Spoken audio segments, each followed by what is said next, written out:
کتاب نہیں نازل کی. کبھی کسی کے ذہن میں ہو کہ پہلے کتاب نازل کی.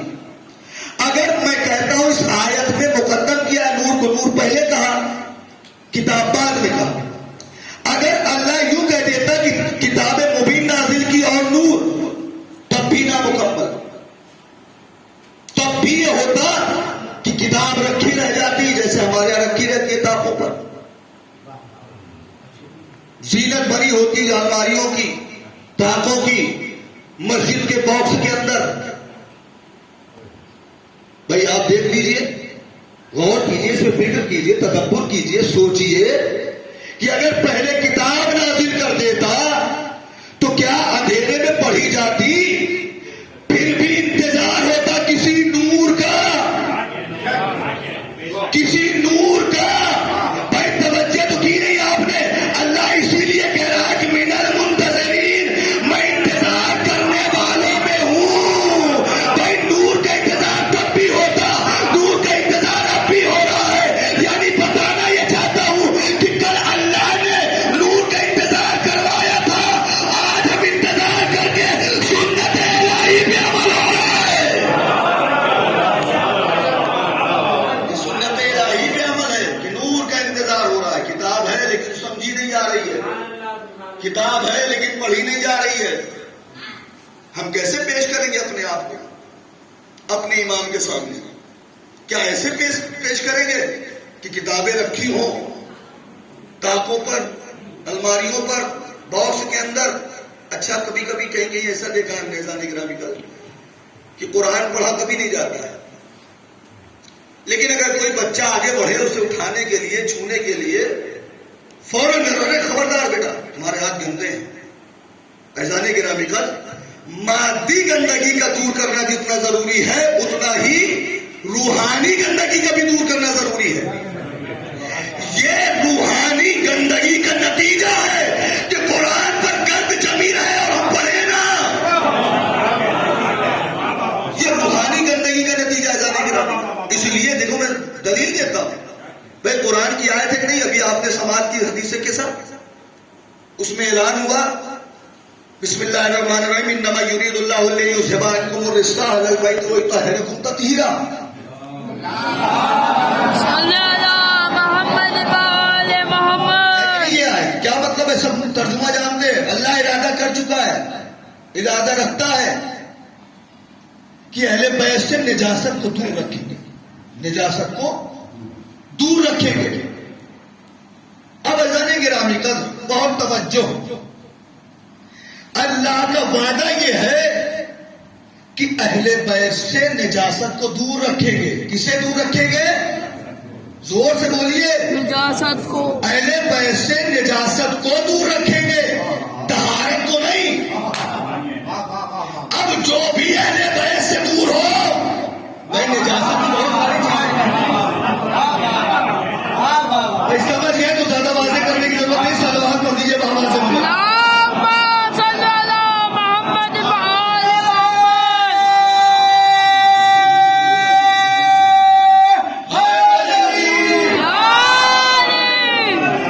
جو بھی اہل بیت سے دور. اب دیکھیے نجس کتنی چیزیں ہوتی ہیں. نجس گندا پانی ہے، نجس پیشاب، پخانہ اور بہت سے ایسے رطوبتیں ہیں جو نجس ہیں. بہت سی چیزیں کھانے پینے کی ہیں نجس. بہت سے جانور نجس ہیں جن کا چھونا. بہت سے ایسے جانور ہیں کہ ایسے دیکھنے میں تو وہ ہیں پاک لیکن ان کا پالنا نجس ہو جاتا ہے. اگر ان کے بال آپ کے جسم کے، آپ کے لباس میں رک جائے، پھنسا ہوا ہو ایک بار، تو آپ اس میں نماز نہیں پڑھ سکتے. اسی لیے کچھ جانوروں کو پاک ہونے کے باوجود منع کیا ہے کہ ان کو گھر کے اندر نہ پالو. میں نام اس لیے نہیں لے رہا ہوں کہ بہت سے لوگ پالتے ہیں، پھر یہ ہو جاتا ہے مولانا نے ساری مجلس ہمارے اوپر پڑھ دی. میں کسی عام انسان کی بات نہیں کر رہا ہوں، میں تو اہل بیت علیہ الصلوۃ والسلام کے حق کو بیان کرنے کی کوشش کر رہا ہوں. بہت سے جانور ایسے ہیں جو پاک ہوتے ہیں لیکن انسان اسے پالتا نہیں ہے.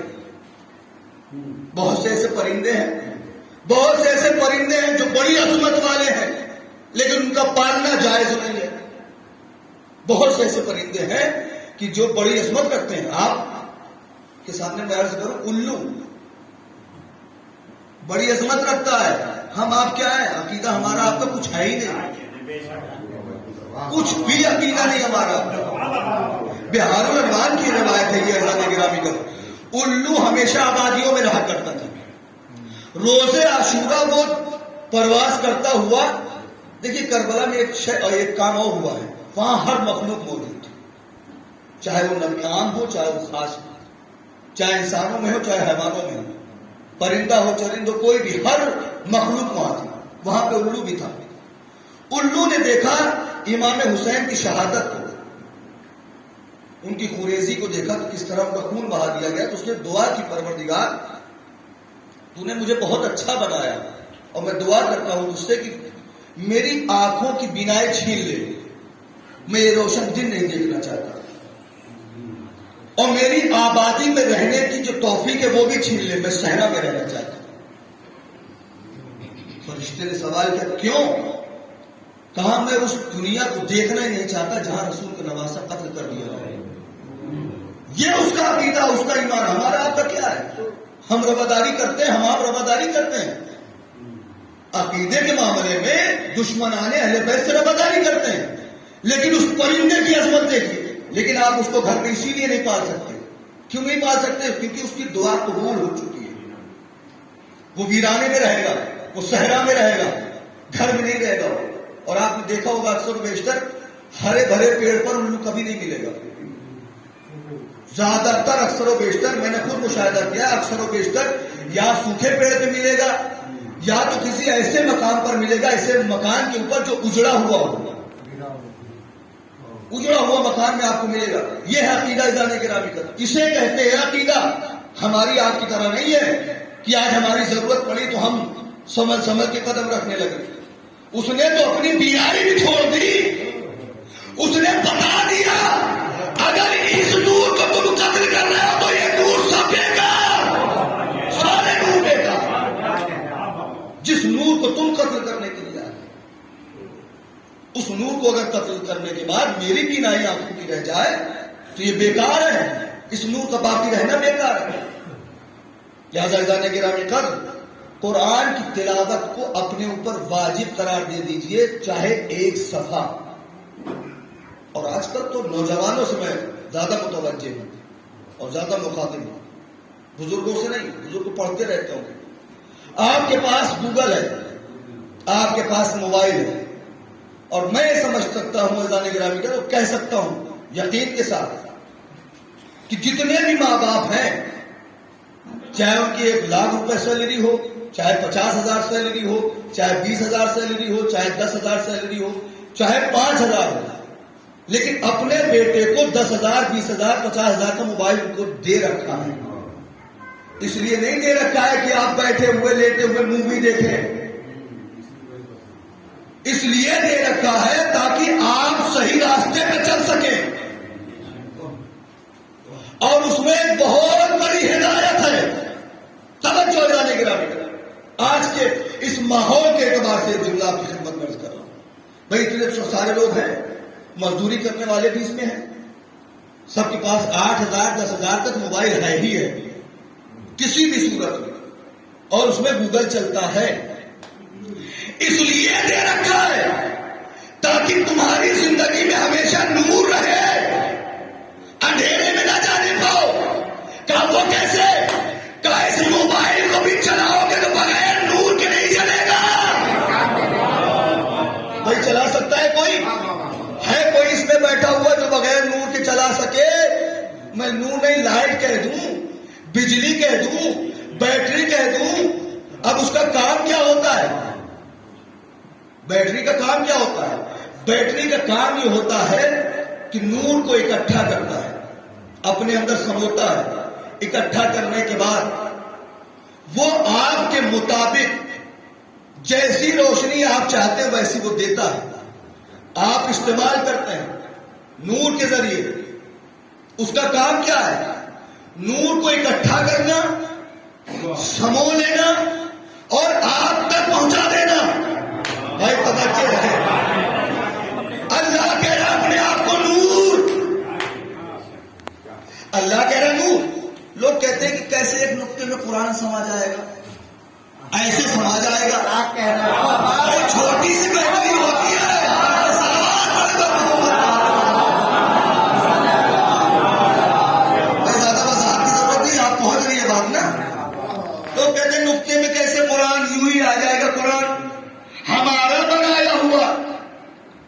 انسانوں کا بنایا ہوا ایک چھوٹا سا سامان الیکٹرک، اس میں ہم نے کتنی چیزیں لا کے سمو دی.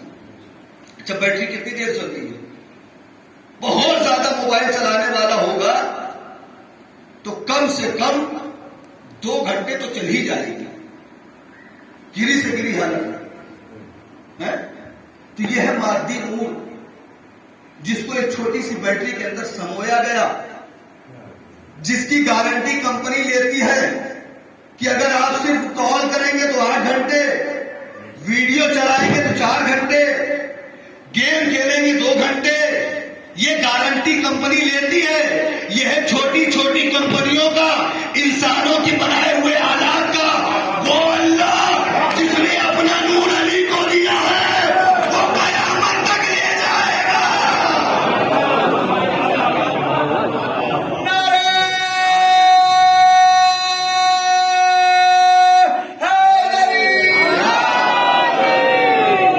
وہ اللہ وحدہ لا شریک جس نے اپنا نور علی کو دیا ہے وہ قیامت تک لے جائے گا، اور یہی نور قیامت تک باقی میں رہے گا. یہی نور باقی رہے گا، باقی یہ سارے نور ختم ہو جائیں گے. اور نور کی بقا کی ذمہ داری اللہ رب العزت کی ہے. نور کی بقا کی ذمہ داری اور کتاب کی بھی.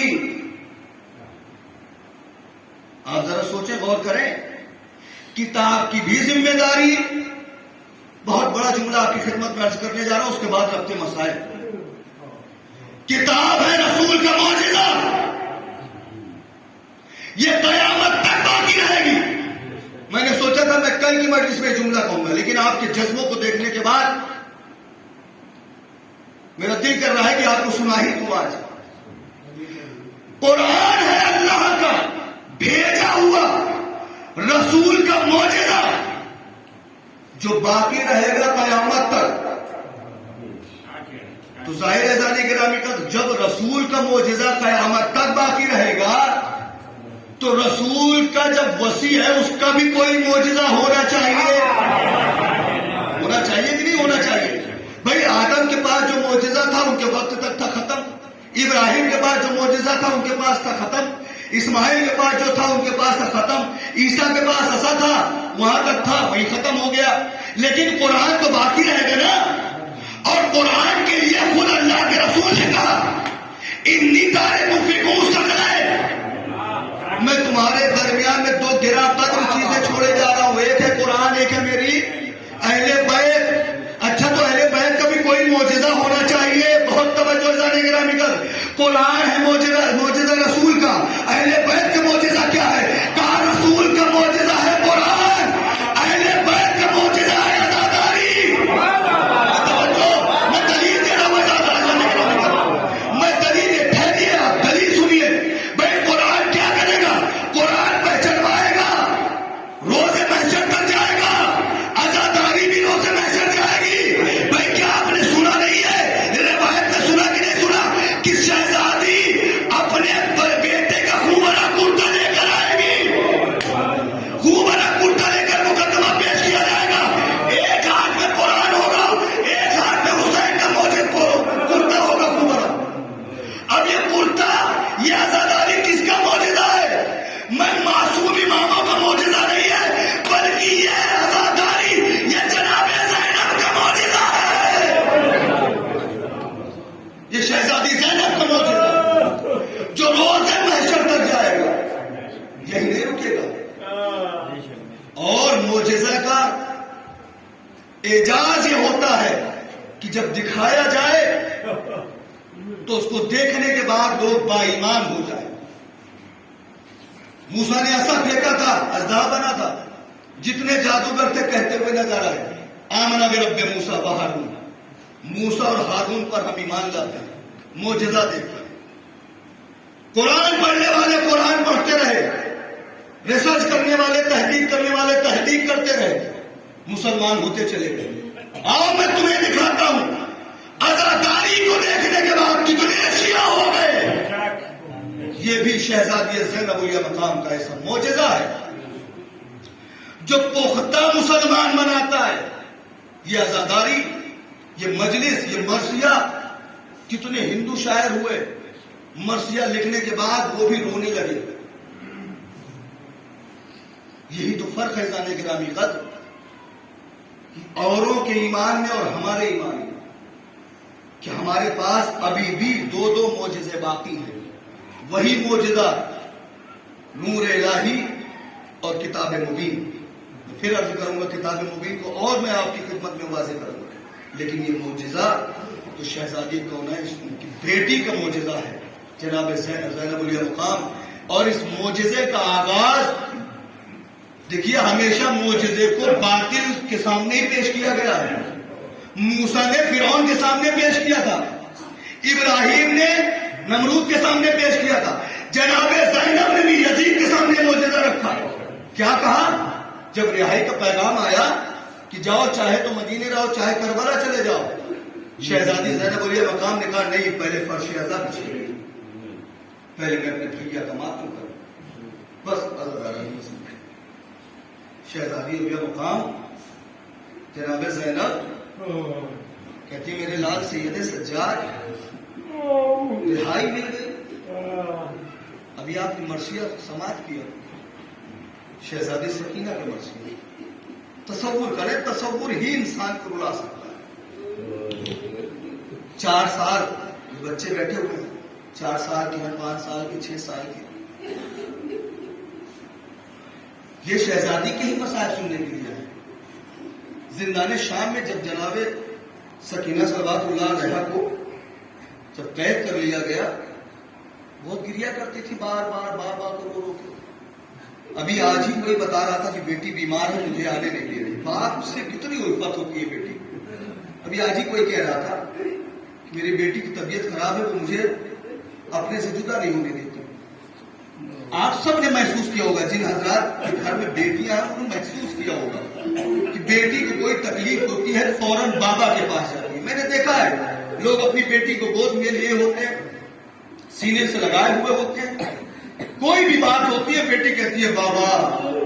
زندان شام میں جب اندھیرا ہوتا تھا تو شہزادی سکینہ کہتی تھی بابا یہ زندان کیا مجھے کھایا.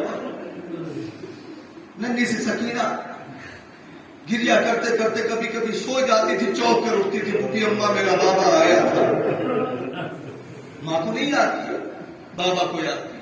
لیکن جس دن یقین ہو گیا کہ نہیں بابا نہیں آئے گا، اس دن کہا اماں میں بھی جانے والی، کیونکہ شب میں میرا بابا میرے خواب میں آیا تھا. شہزادی کے رونے گریا کی آواز سے ننھی سی بچی کو ایک الگ زندان میں جا کر قید کر دیا گیا. زندان جو شام کا زندان تھا، ایک وہ ہار تھا جس پہ تمام بیویاں مقدرات عصمت و طہارت شہزادے جناب امام حسین العابدین کے ساتھ ساری بیویاں قید تھیں ایک عرصے تک. ایک وقت وہ آیا کہ شہزادی کی گریا کی وجہ سے یزید نے جناب سکینہ کو ایک الگ زندان میں جا کر قید کر دیا. اور اس زندان کے بارے میں تاریخ میں لکھا، ایام الحسینیہ میں شیخ جعفر شستری نے لکھا ہے کہ وہ زندان اتنا خوف زدہ، اتنا خطرناک تھا کہ وہاں ارذل حشرات بھی، طرح طرح کے کیڑے بہت زیادہ تھے. یہ چھوٹے چھوٹے بچے ہیں، چیتوں کو دیکھنے کے بعد ڈر جاتے ہیں، بابا یہ مجھے کاٹ لے گا، بابا اس میں بڑا چیز ہے، یہ مجھے کاٹ لے گا، یہ مجھے نقصان پہنچا دے گا. لیکن ہائے رے شہزادی سکینہ کس سے کہے، وہاں نہ پھوپھی ہے، نہ ماں ہے، نہ بھائی ہے، سب دور ہے. ایک زندان میں الگ ہے، سکینہ زندان میں الگ ہے. اسی زندان میں پیچھے کی طرف ایک بڑا سا دروازہ لگا ہوا تھا. شام کے بچے جب ادھر سے کھیلتے ہوئے گزرتے تھے، غور سے دیکھتے تھے چھوٹا سا بچہ اس میں کیا کر رہا ہے. وہ ننھے بچے زندان شام کے اس دروازے کے پاس آ کر بیٹھ جاتے تھے اور بیٹھنے کے بعد سوال کرتے تھے، بچی تو ہمارے ساتھ کی ہمسن ہے، چلو آؤ میرے ساتھ کھیلنے کے لیے چلو. سکینہ تڑپ کر کہتی ہے بچوں تم چلے جاؤ، اس لیے کہ اگر میں باہر آ جاؤں گی تو